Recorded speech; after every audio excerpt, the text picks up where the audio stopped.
Movie की शुरुआत अंतरिक्ष में तैरते एक विशाल स्पेसशिप से होती है जो पृथ्वी से दूर एक नए ग्रह की ओर जा रहा है। इस मिशन का उद्देश्य उस ग्रह पर इंसानी कॉलोनी बसाना है। जहाज में मौजूद सारे यात्री और क्रू सदस्य हाइबरनेशन पॉड्स में गहरी नींद में हैं, जबकि जहाज ऑटो पायलट मोड पर अपनी मंजिल की तरफ बढ़ रहा है। लेकिन अचानक रास्ते में उल्कापिंडों की एक बारिश जहाज से टकरा जाती है। लगातार टक्करों की वजह से स्पेसशिप बुरी तरह क्षतिग्रस्त हो जाता है। स्थिति को संभालने के लिए जहाज का AI system emergency protocol active कर देता है और सभी हाइबरनेशन पॉड्स को लॉन्च कर देता है ताकि वे पास के किसी रहने योग्य ग्रह पर इमरजेंसी लैंडिंग कर सकें। इन्हीं पॉड्स में से एक में मौजूद है एंडी रामिरेज, जो एक माइनिंग इंजीनियर है। अचानक झटकों से उसकी नींद खुल जाती है। वह पूरी तरह घबराया हुआ है क्योंकि उसे समझ नहीं आता कि क्या हो रहा है। तभी पॉड के रोबोटिक सिस्टम उसे ऑटोमेटिकली स्पेस सूट पहनाते हैं और लैंडिंग के लिए तैयार करते हैं। जब एंडी बाहर देखता है तो उसे अपने जैसे कई पॉड्स उस अनजान ग्रह की ओर गिरते हुए दिखाई देते हैं। एंट्री के दौरान रफ्तार इतनी तेज होती है कि कुछ पॉड्स में आग भी लग जाती है। किसी तरह एंडी का पॉड बच जाता है, लेकिन वह तेजी से नीचे गिरते हुए एक पहाड़ी से टकरा जाता है। जोरदार टक्कर के बाद एंडी बेहोश हो जाता है। कुछ देर बाद जब उसे होश आता है तो वह खुद को उल्टे पड़े पॉड के अंदर पाता है। बाहर सन्नाटा है, आसपास कोई और पॉड दिखाई नहीं देता। उसका स्पेस सूट एआई, जिसका नाम लियोनार्ड है,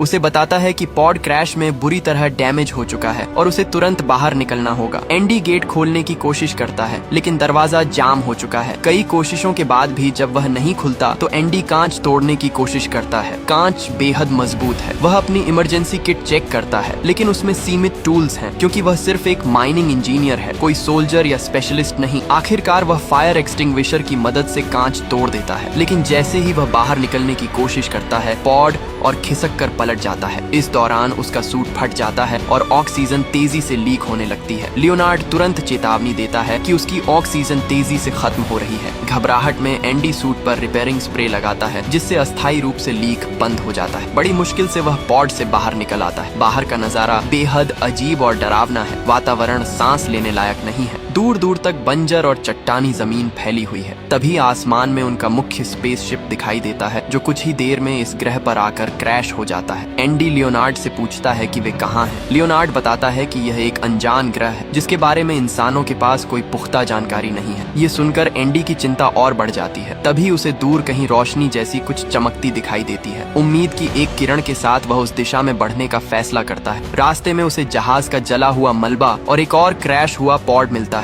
वह अंदर झांकता है। एक मृत यात्री दिखाई देता है। ये देखकर एंडी बुरी तरह घबरा जाता है। वह उस पॉड से ऑक्सीजन टैंक निकालने की कोशिश करता है, लेकिन टैंक फटा हुआ है और पूरी ऑक्सीजन निकल चुकी है। निराश होकर वह फिर उसी चमकती रोशनी की ओर बढ़ता है। इस बीच तेज तूफान जैसी परिस्थितियां भी सामने आती हैं, जिससे चलना और मुश्किल हो जाता है। आखिरकार वह उस रोशनी तक पहुंचता है। पास जाकर उसे पता चलता है कि वे लाइट्स किसी और सर्वाइवर ने लगाई है। एंडी किसी इंसान को जिंदा देखकर राहत की सांस लेता है। उसने एक अस्थायी कम्युनिकेशन सेटअप तैयार किया था, जिसकी मदद से वह पृथ्वी पर एसओएस सिग्नल भेजने की कोशिश कर रही थी। फिलहाल इंतजार, हम पृथ्वी से बहुत दूर हैं। हमारा मैसेज वहां तक पहुंचने में लगभग 8 महीने लेगा, और अगर उन्होंने तुरंत रेस्क्यू मिशन भेज भी दिया तो यहाँ तक आने में 1.5 से 2 साल लग सकते हैं। एंडी हैरान रह जाता है। हम इतने साल यहाँ जिंदा कैसे रहेंगे, बिना खाने बिना पानी? अगर हमें जिंदा रहना है तो हमें सरवाइव करना होगा। जो भी करना पड़े हम करेंगे। क्रैश हुए जहाज में सप्लाई, ऑक्सीजन और सर्वाइवल गियर मिल सकता है। हमें हार नहीं माननी है। एंडी इस सच्चाई से अंदर तक हिल जाता है। इसी बीच एंडी अपने सूट की लाइट्स का कनेक्शन ठीक कर रहा होता है। तभी अचानक उसके पीछे से तेज हलचल होती है। वह कुछ समझ पाता उससे पहले ही कोई अनदेखी ताकत पॉड को जोर से झटका देती है। लाइट्स टिमटिमाने लगती हैं। एंडी मुड़कर देखता है, लेकिन अंधेरे और धूल के बीच उसे कुछ साफ दिखाई नहीं देता। कुछ सेकंड पहले तक जो कनेक्शन साफ था, अब सन्नाटा छा जाता है। घबराकर एंडी इधर उधर देखता है। उसे लगता है शायद सिग्नल में दिक्कत आई है। वह फिर से कनेक्शन चेक करता है। उसी दौरान उसे पता चलता है कि पृथ्वी के लिए भेजा गया मैसेज पूरी तरह तैयार है। समय बर्बाद किए बिना वह ट्रांसमिशन शुरू कर देता है। मैसेज अंतरिक्ष की गहराइयों में भेज दिया जाता है, एक उम्मीद के सहारे। तभी लियोनार्ड चेतावनी देता है, ऑक्सीजन स्तर कम हो रहा है, आपको जल्द ही सप्लाई की जरूरत पड़ेगी। अब एंडी के पास समय बहुत कम है। उसे याद आता है मुख्य स्पेसशिप के मलबे में सर्वाइवल सप्लाई हो सकती है।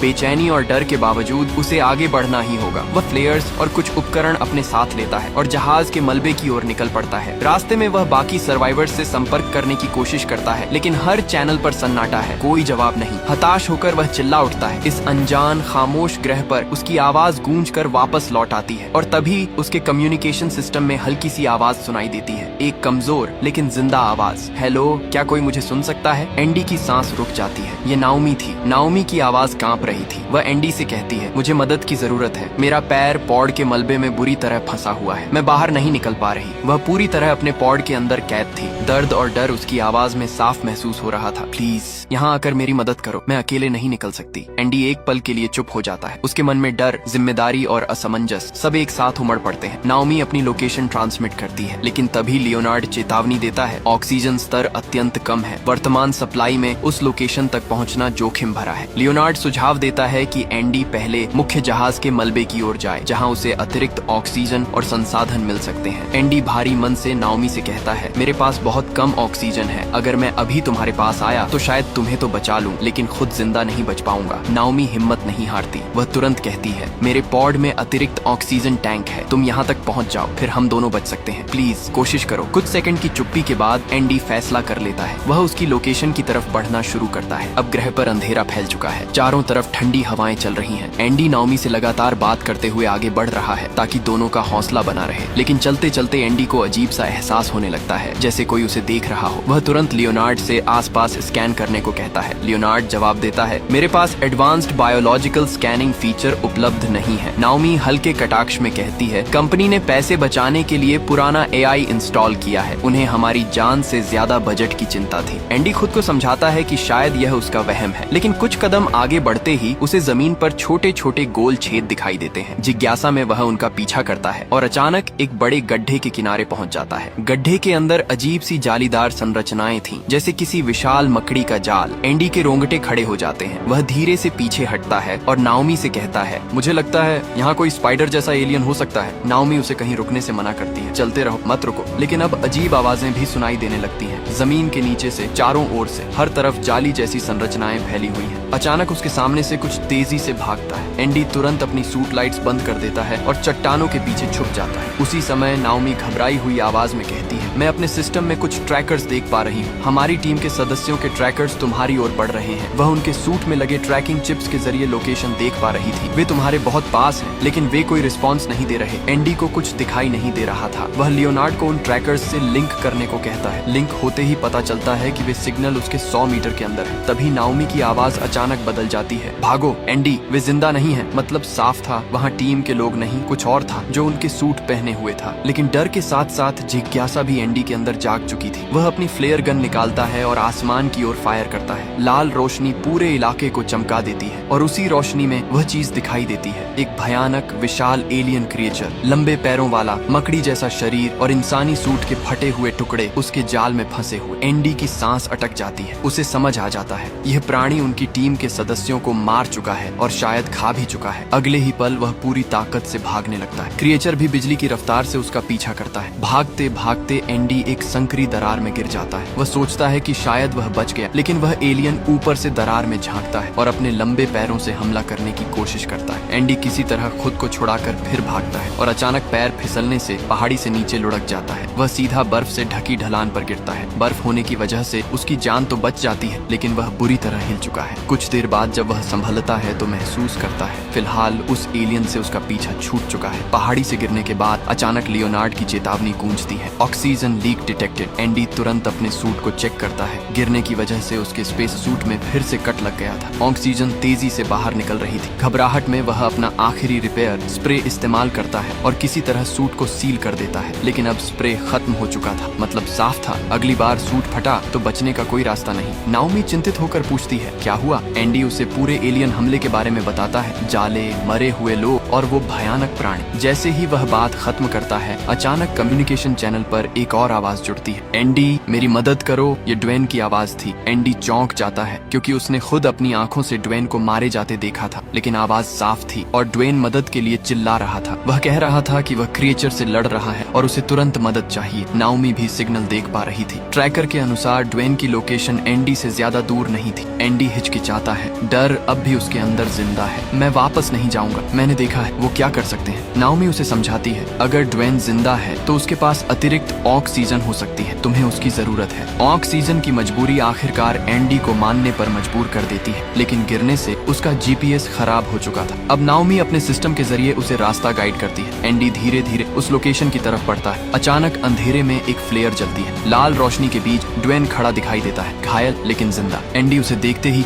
उसकी तरफ भागता है और तभी अचानक पीछे से वही विशाल एलियन क्रिएचर ड्वेन पर झपट पड़ता है। एक ही पल में वह उसे जमीन पर गिराकर चीर फाड़ देता है। एंडी डर के मारे एक क्रैश हुए पॉड के पीछे छिप जाता है। उसके सामने ड्वेन का भयानक अंत हो जाता है, लेकिन खतरा अभी टला नहीं था। एक दूसरा क्रिएचर उसकी मौजूदगी भांप लेता है और उसकी तरफ बढ़ने लगता है। एंडी की सांसें तेज हो जाती हैं। तभी पास में पड़ा एक पॉड अचानक एक्टिव हो जाता है। उसकी लाइट्स ब्लिंक करने लगती हैं। क्रिएचर का ध्यान भटक जाता है और वह उस पॉड पर हमला कर देता है। असल में नाओमी ने रिमोटली उस पॉड को एक्टिव किया था ताकि एंडी को भागने का मौका मिल सके। वह टीम की सुपरवाइजर थी, इसलिए उसके पास सिस्टम एक्सेस था। एंडी तुरंत दूसरे पॉड के अंदर घुसकर छिप जाता है, लेकिन तभी गलती हो जाती है। नाओमी दूसरा पॉड एक्टिव करने की कोशिश में उसी पॉड को ऑन कर देती है जिसमें एंडी छिपा हुआ था। अंदर लाइट्स ब्लिंक करने लगती हैं। क्रिएचर अब सीधे उसी पॉड की तरफ बढ़ रहे थे। अंदर एक मृत शरीर भी पड़ा था और उस अंधेरे बंद जगह में एंडी का डर कई गुना बढ़ जाता है। वह नाओमी से कहता है, इसे बंद करो जल्दी, लेकिन सिस्टम रिस्पॉन्ड नहीं करता। अब एंडी को लगता है यही उसका अंत है। आखिरी कोशिश में नाओमी सारे पॉड्स एक साथ एक्टिव कर देती है। चारों तरफ लाइट्स ब्लिंक करने लगती हैं। क्रिएचर कंफ्यूज हो जाते हैं और अलग अलग दिशाओं में बंट जाते हैं। यही मौका देखकर एंडी पूरी ताकत से भागता है, लेकिन कुछ क्रिएचर उसे देख लेते हैं और फिर से पीछा शुरू कर देते हैं। भागते भागते एंडी अचानक एक धुंधले इलाके में पहुंच जाता है। चारों तरफ घना फॉग। क्रिएचर उस सीमा तक आते हैं, लेकिन एक कदम भी अंदर नहीं रखते। वे वहीं से वापस मुड़ जाते हैं। एंडी हैरान है। तभी उसे आसपास चमकते हुए जुगनू दिखाई देते हैं, बेहद खूबसूरत नीली हरी रोशनी बिखेरते हुए। कुछ पल के लिए वह इस सुंदर दृश्य में खो जाता है, लेकिन अचानक उन जुगनुओं का रंग लाल हो जाता है और अगले ही सेकंड वे झुंड बनाकर एंडी पर हमला कर देते हैं। वे साधारण जुगनू नहीं थे, वे आक्रामक जीव थे। एंडी किसी तरह खुद को बचाते हुए आगे बढ़ता है। नाओमी अनुमान लगाती है शायद क्रिएचर इनसे डरते होंगे, इसलिए वे फॉग एरिया में नहीं आए। लेकिन तभी एंडी को जमीन के अंदर से गहरी घरघराहट सुनाई देती है। वह कहता है, नहीं, वे जुगनुओं से नहीं डर रहे थे, वे किसी और चीज से डर रहे थे।